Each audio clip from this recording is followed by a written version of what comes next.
What's up guys, and welcome back to another video from me, and today is going to be the third and hopefully the final rant, so to speak, for Project Cars. I've done one going over the bug issues, I've gone over one with the Project Cars forum and how they tend to have a tendency of not treating paying members very well and denying issues, and this video is going to try and explain why I did those two videos. Those two videos were very important. Say, one, there are definitely bugs within the game and list them all what they are. Two, how the forum reacts to people in general.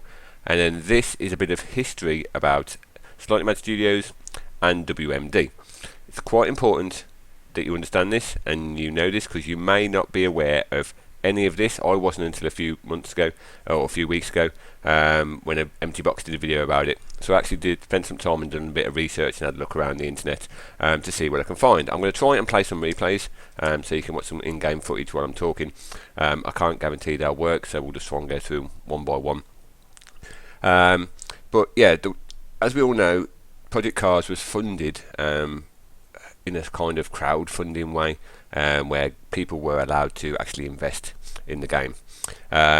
Before I go any further as well, anything that I go over in this is available online. I'll leave the links in the description below.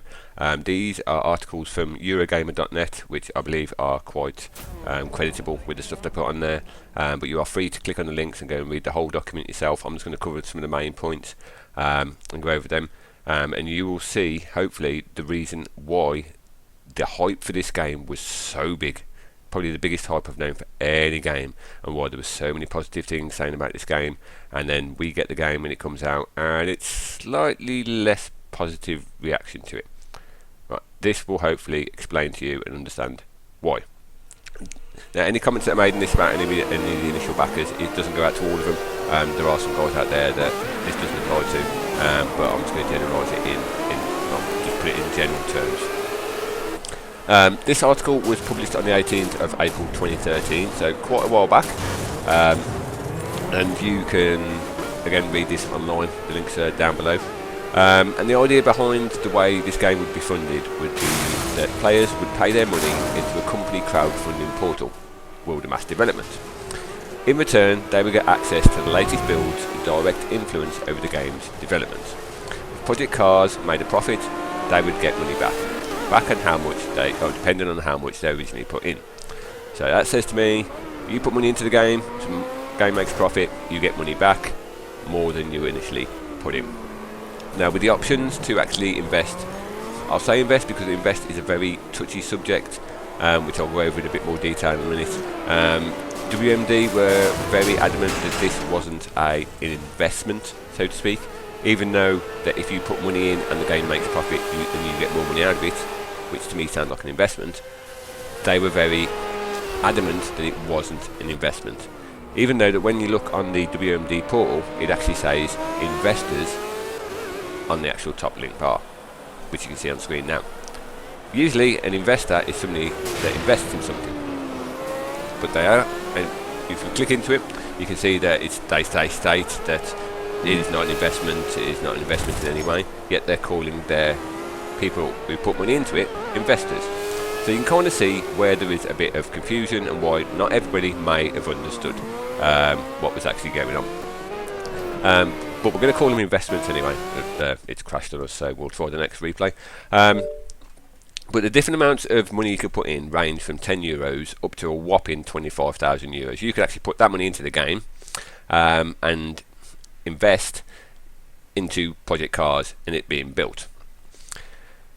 Altogether, with all the investments that have been put into the game, over 2.3 million euros were invested into that game. That's quite a substantial amount of money for anybody, regardless of who it is. So as you can imagine, from anything ranging from €10 to €25,000, there must be a lot of people that are actually invested in the game. It's very different from Kickstarter from the way that it's gone on so far. Kickstarter, you buy an alpha game and you know very well you're not going to get anything back from it. You just got the game early, there's going to be bugs, and you'll continue to get it developed as up until release. With this, they've actually stated if Project Cars makes profit, their investors would get money back based on how much they originally put in. Every time I use investors, they will claim that it's not an investment, but I can't think of any other terminology that's actually relevant to it. You put money into something and get money out, it's an investment. So I'm going to call it investment, so that's in the broader scale of it. Altogether, Slightly Mad Studios would put in 1.5 million euros into building what they call the ultimate racing sim, and the community would stump up the remaining 2.25 million. So the majority of the funding is coming from the community, and in return for that, they would get to pay the latest builds and have a chance to influence the game's direction. In return, there then was the profit share. Again, this is on the document. There's a nice little pie chart that explains it all. The company would keep 30% of all the profits, while the remaining 70% would be divided amongst all the people who actually put money into the game. If the game earned 25 million euros, which is the equivalent of selling 1 million box copies, the junior members, those who handed over 10 euros, would get back 45 euros. People who put in 100 euros stood to make 450 euros.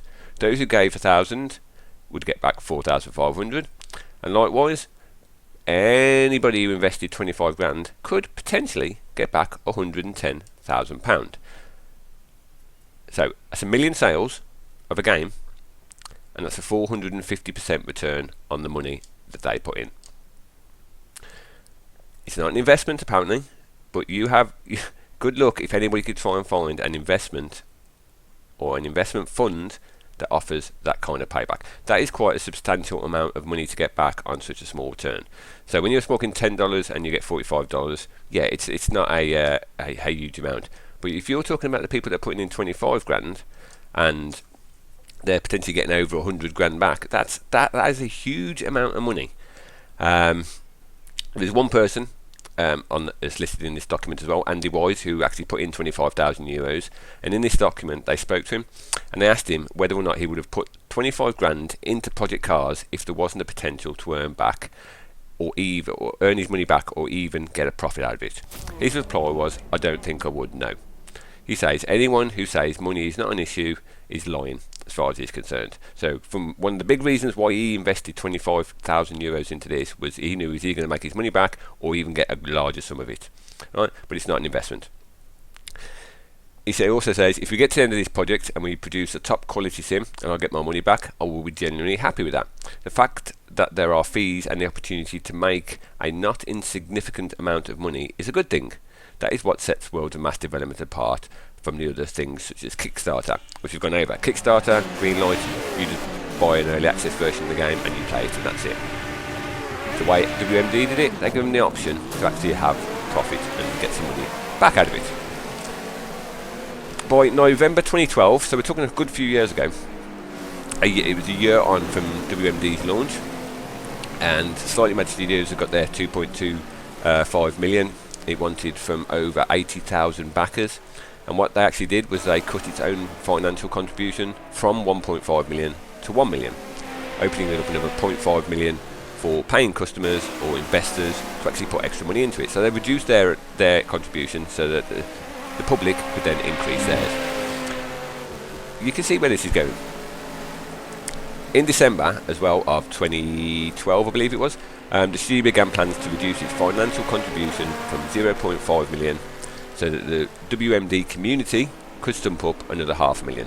The community readily agreed, keen to get a bigger slice of Project Cars, so they've gone from contributing 1.5 million to only contributing €500,000, and everybody else in the public stumps up all the rest of it. A lot of people took it on, a lot of people were excited about the game, myself included. I was very excited about this game. Caught up in the hype. So to discover all that, you put money into the game, you could potentially get a 450% return on what you've put in, should the game make a profit, and you can take that money out at the end of it. Now when you see so many people defending Project Cars to the hilt, ask yourself this question: do they generally have no issues with the game, or are they an investor who's put money into the game to start off with? If I put 25 grand into a game, knowing that if it made money and if it sold loads of copies, I was going to get over £100,000 back, I don't think I'd ever say a bad word about the game. I would do as much as I could to promote that game, get all the hype out there, say all the good things I could, let as many people know, let as many people get as excited as they could. So when the game comes out, they purchase it, sales go up, profit gets increased. I get my £110,000 back. There's quite a lot of people that have done this, as I said before. The 2.25 million euros they initially wanted from the community, that equated to 80,000 backers. That's a lot of people. That's a lot of people putting videos up on YouTube. That's a lot of people putting good comments out there, building up the hype. But then it gets to the interesting bit. There was also an investigation by the Financial Conduct Authority, or the FSA, which is Financial Services Authority. It's the same thing, that just changed the name.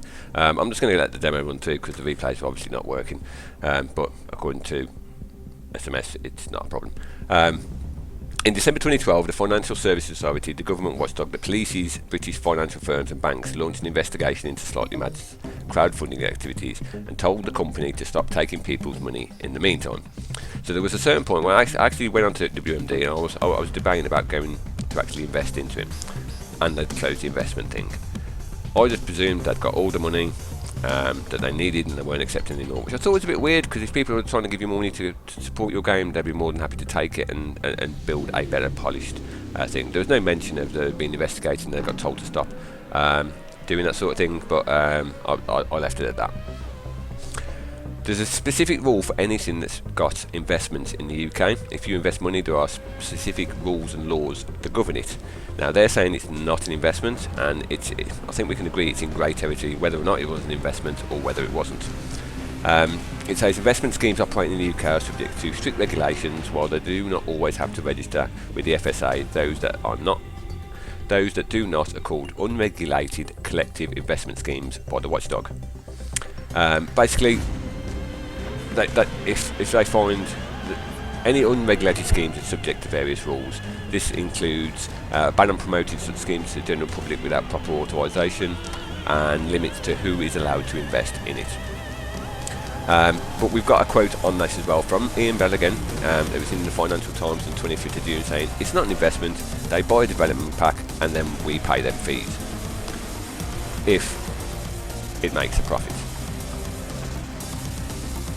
Now usually if you do something and you get paid for it, it's work wise, I go to work, I get paid even if the company makes a profit or not, so I don't understand that bit fully. It also says there's little doubt that some of those who put the money into the WMD believed it was an investment. The WMD forum, now this is different to the Project Cars forum, WMD is only available to people who actually put money into the game.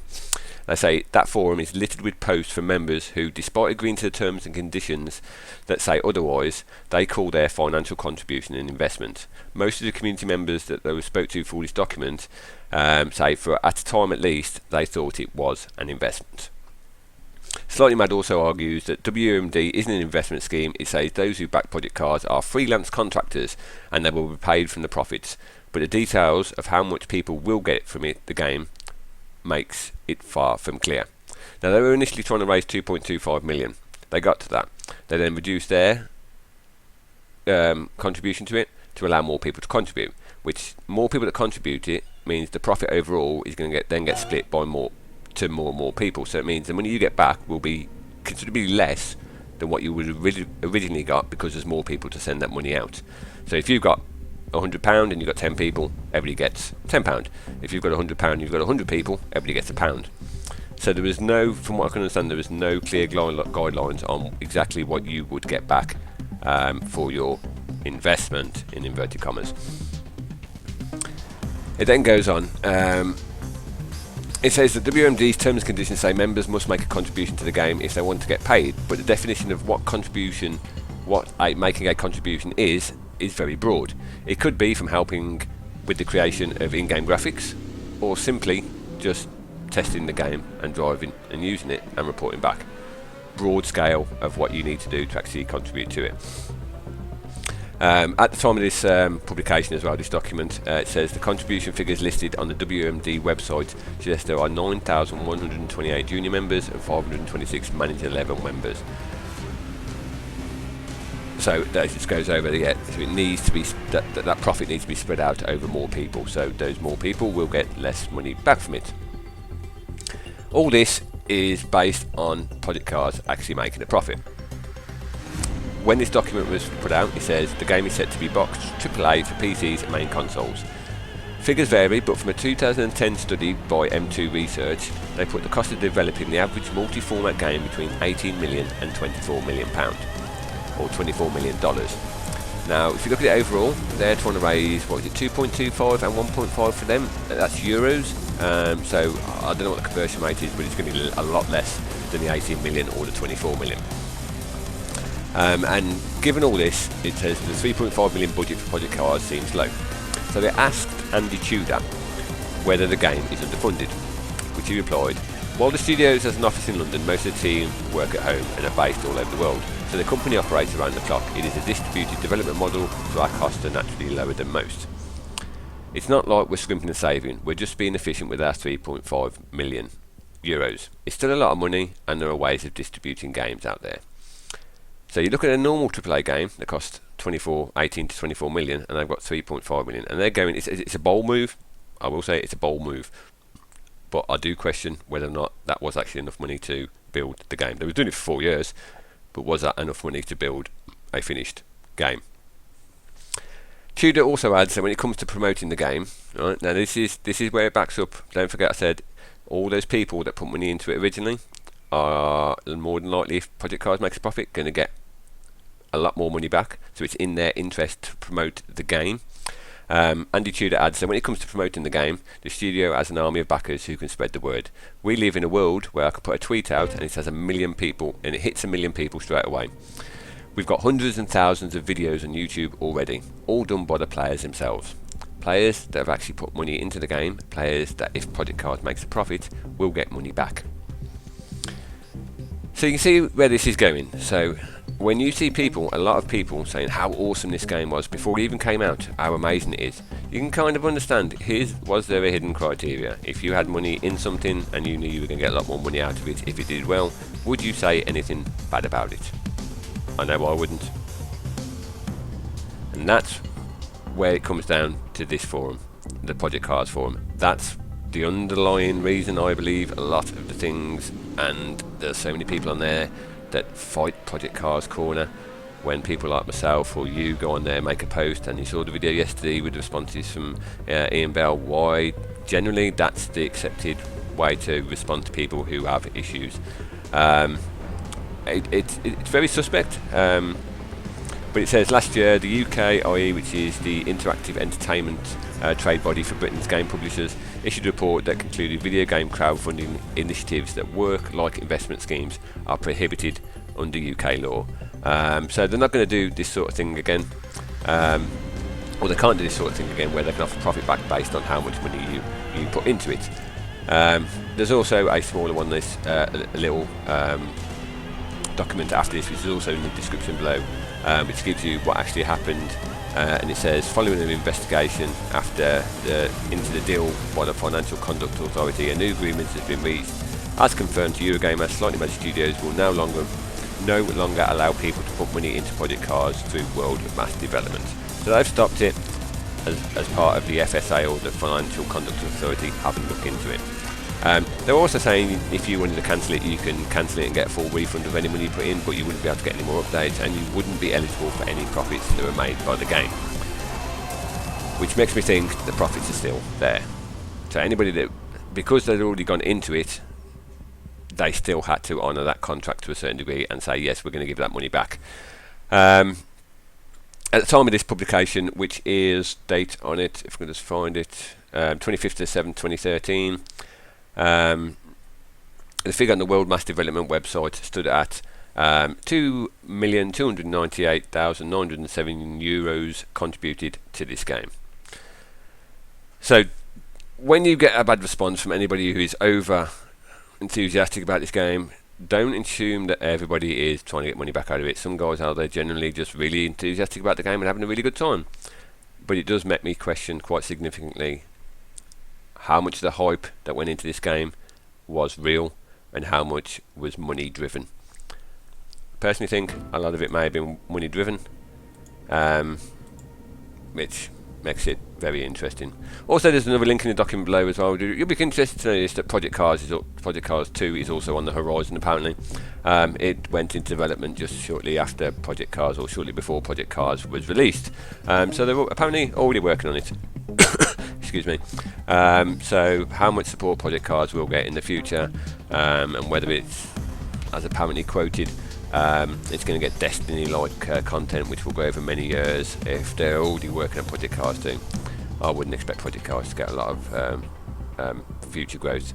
They'll focus on Project Cars 2 and the new model they're looking at, whereas you can limit up to $100 investment. You won't get any profit back from it, but you get other benefits. So they're doing the same sort of thing, they're just structuring it slightly different. But again, if you get benefits back from it, what are those benefits? How will they impact people's hype building and reviews and comments about this game before it comes out? That's my last rant on Project Cars. I'm done with it now. I'm going to move on from these rants now, because I just want you guys to fully understand the reasons behind why this game may have been overhyped and why a lot of us feel disappointed with what we actually received as a finished product and all the bugs. I also found out as well the Xbox One version the testing for that actually got outsourced to a different company. So that's probably why the Xbox One version is worse off than any of the ones, because I don't believe SMS were actually involved in the testing process of it. Again, it may have been a money saving route down, so they didn't have to do it. Maybe a time saving. But if they do that sort of thing and they get loads of bad feedback from how the game plays, don't initially write people's opinions off when you haven't tested the game yourself, or you've got a feedback from an outsourced company. Again, it's all very weird. So that's my last one, guys. I'm going to leave it at that. I'm going to try and get some more gameplay footage, some more happy time videos. Until then, I'll see you all soon.